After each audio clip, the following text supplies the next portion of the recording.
Okay, my friends, another shocker du jour from a year gone by. I'm going to start going over all of these tabs. I've had a lot of these tabs open for almost a year probably.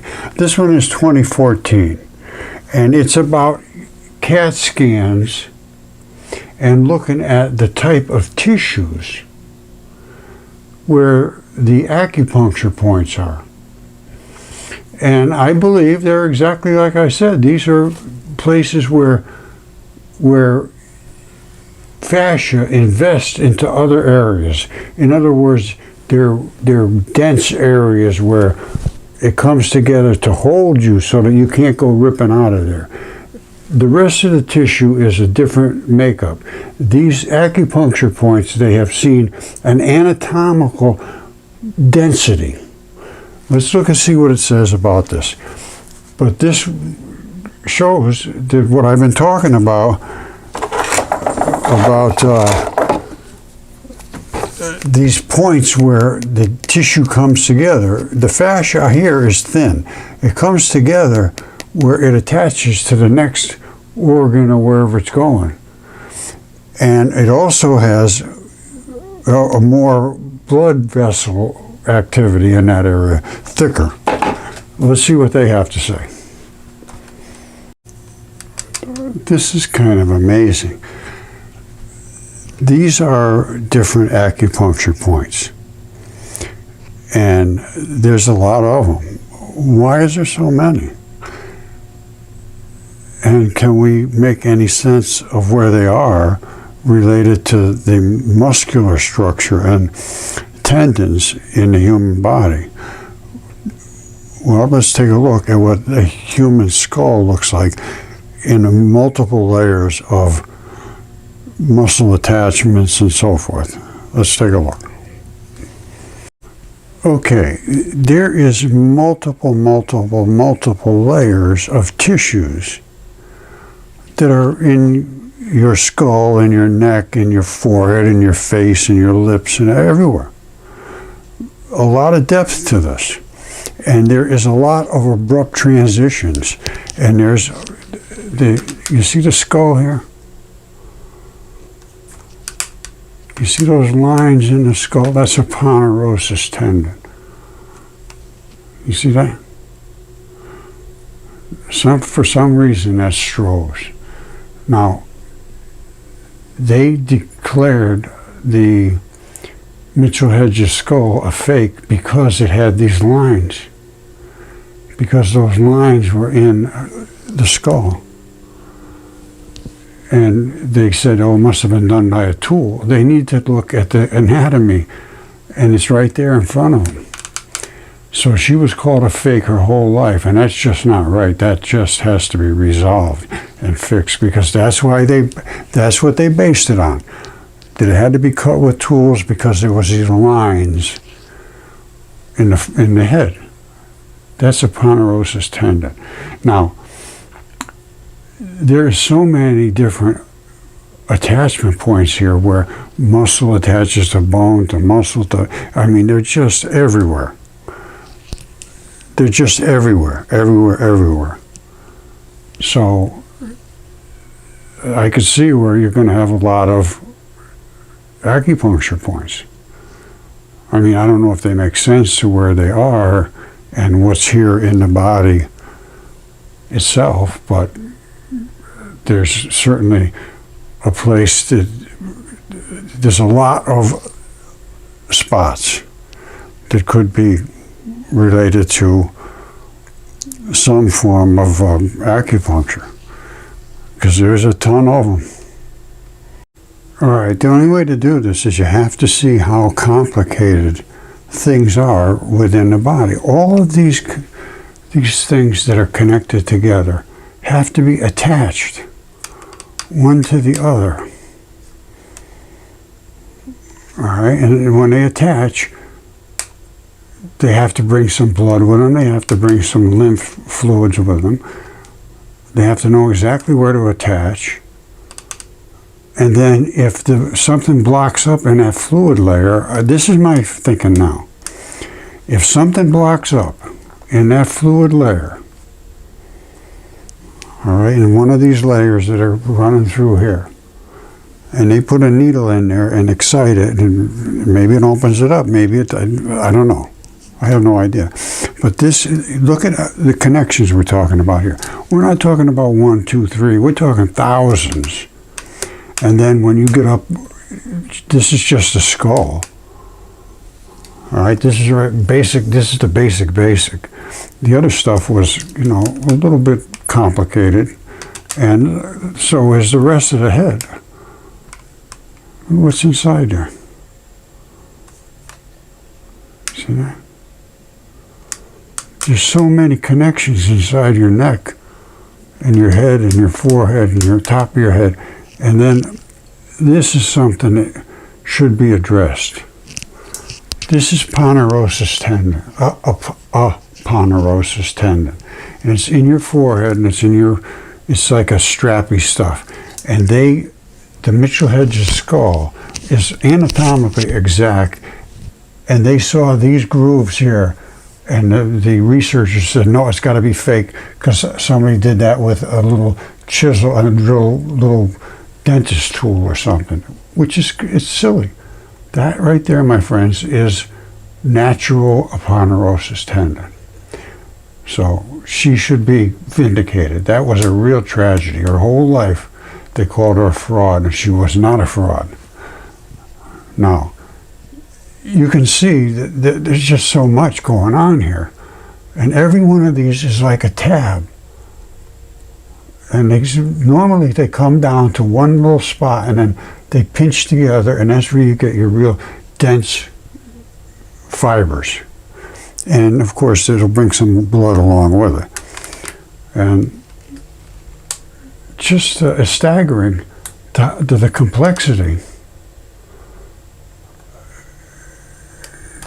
of the human body. It just really is. And a lot of it just requires moving it, keeping it moving it, giving it a little bit of push against the shove, so that you got a little extra, energy that has to be applied. And just slowly move your fascia, which is all the coatings of everything. And that's what keeps everything together. I have a good friend that's all he does. He teaches fascia. And it's a huge topic now, because that's the key to not getting stiff. Once you get glued up with your fascia, you are glued up, and that's a problem. Especially in the back. I have that, but I stretch, and it's tolerable. It's still not good, but it's tolerable. Without that, forget about it. Okay, this is what they're saying about these acupuncture points. I'll cut through all this stuff. The key is, hold on, let me just pump this up a little bit so you might be able to see it.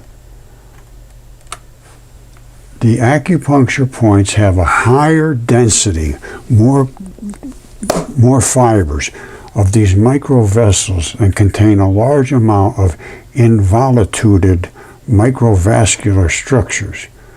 All that means is they're all tangled up, and in my mind, you're up in this area somewhere here where something's attaching. Okay, and they're more dense, and they are microvascular structures. They're tangled up, basically. A non-acupuncture points did not exist these properties. Totally separate. And they did this with CAT scans, 3D, state-of-the-art, and they could see that there was a total difference in the type of tissue.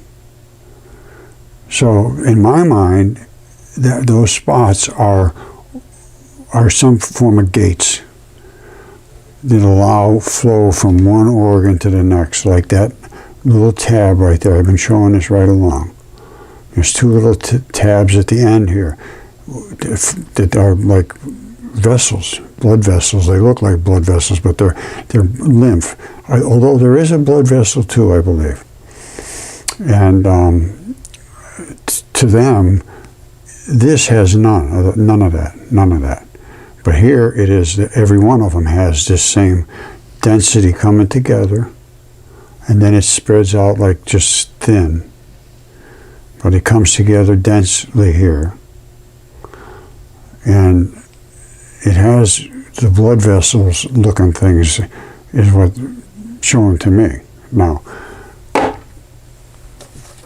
I say, you see, after you saw what you saw, if you saw what you saw, if you were looking, all of these different attachments here, every single attachment, every tiny little tendon where it attaches,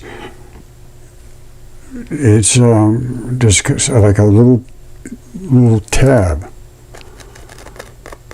And this, which is another spot. So what happens is it locks in here, and then the flap comes over here, and the fluids move from here to the next organ. That could be the spot that this is causing the trouble, or it could be right down there. But they're pretty damn close. In us, there would be virtually no difference. Well, I don't know. I really don't know. I do know that these are all the different spots they're tagging. And if you look at the forehead well, we will in a second, it sort of does this. This is how the pattern of balding actually happens, because back here is where your tendons are.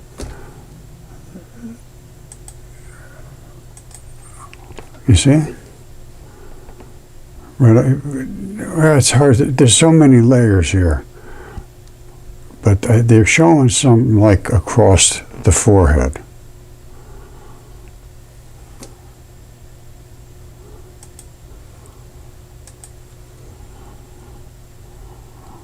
Right, so basically straight across the top of the head. You got back around the ears, you got straight up and down here. All of those are attachment points. Your forehead is attached to here. That's the way I'm reading it right now, when I'm seeing it, even your eyebrows and everything. All right, this has been bothering me a lot. This is real. Look inside and see the fibers that are in there. Those are nerve fibers. And that is the skull. That is a skull, not this one. It's a not modern one. Now, this is the cerebrum in the back here. You see how this one's moved forward? This thing died on its face. And this moved a little bit forward. It pushed the lip back and the nose back. But other than that, it's absolutely, totally flawless. And this is silicon. It invades tissues, but it does not seem to always change completely nerve fibers. There's something special. And there are also the collagens that wrap around the muscle and so forth. There's a lot to start to learn about this. This is Mudfossils. Now, they based the fact that there was these little. I watched the interview with the woman that said this is fake, and they did this to Anna Mitchell her whole life. And here you have this. It's undisputable. There's no way they could have put those in there, those fibers. And they run exactly where they're supposed to run. And the cerebrum has moved itself forward, left a big sort of open spot, and it fills in with quartz. That's what happens. And based on microscopic evidence, the skull's tool markings are a result of modern equipment, not of tools found in ancient Maya sites. No. This was not carved, first of all. It's natural, it's real. And secondly, those are the skull aponeurosis tendon strips. And they just misdiagnosed it. I'd love to engage with anybody that's calling her a fraud, and they've all called her a fraud. It's very disturbing.